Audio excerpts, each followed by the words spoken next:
We need you guys to get lower.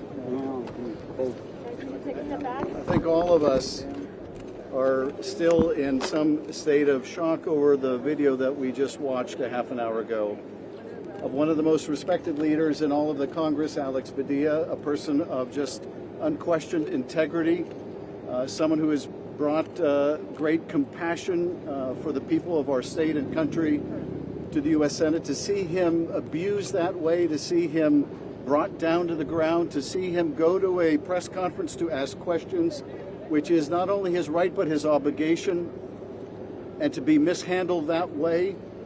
This is an assault not only on the person of Alex Padilla, but it's an assault on our democracy.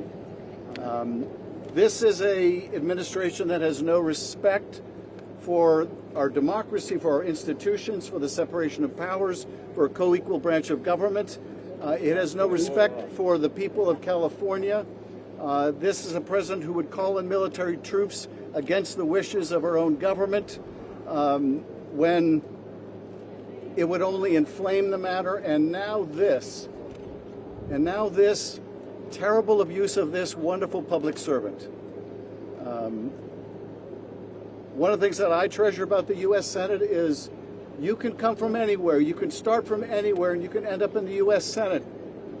And no one better embodies that part of the American dream and the dream of our democracy than Alex Padilla. That's right. And there he is, going to this press conference to advocate for those who are most vulnerable, to ask the questions that need to be answered, like what is the basis under the law or Constitution to, over the objection of the governor, to federalize the Guard to be used against our own people in California? What is the lawful basis, if any, for that action?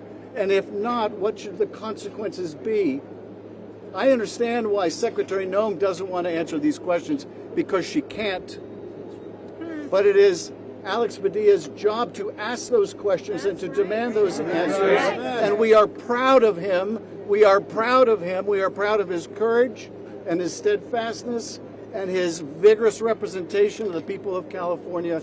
And we cherish his voice, and we will not let this stand. Thank you. Democratic Leader Jeffries. Trump administration is a disgrace. Secretary Noem is a disgrace. The manhandling of Senator Alex Padilla was a complete and total disgrace. Senator Padilla is a good man, a decent man, a patriotic man, and a hardworking man.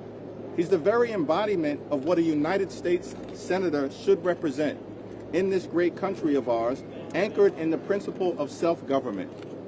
He was at that press conference doing his job, asking questions about what is taking place in California, the state that he represents, and on behalf of the American people. And he was recklessly and aggressively manhandled. That was unacceptable. It was unconscionable. It was unpatriotic. It's un-American. And every single person who was involved in manhandling Senator Padilla should be held accountable to the full extent of the law. So this is not going to end until there is accountability and until the Trump administration changes its behavior. This administration is not about law and order. It's about lawlessness and disorder. And that's what we've seen from day one of the Trump administration. When Donald Trump pardoned hundreds of violent felons who brutally assaulted the Capitol right behind us. Day one, this administration has been about lawlessness and disorder, and we see a continuing escalation of it.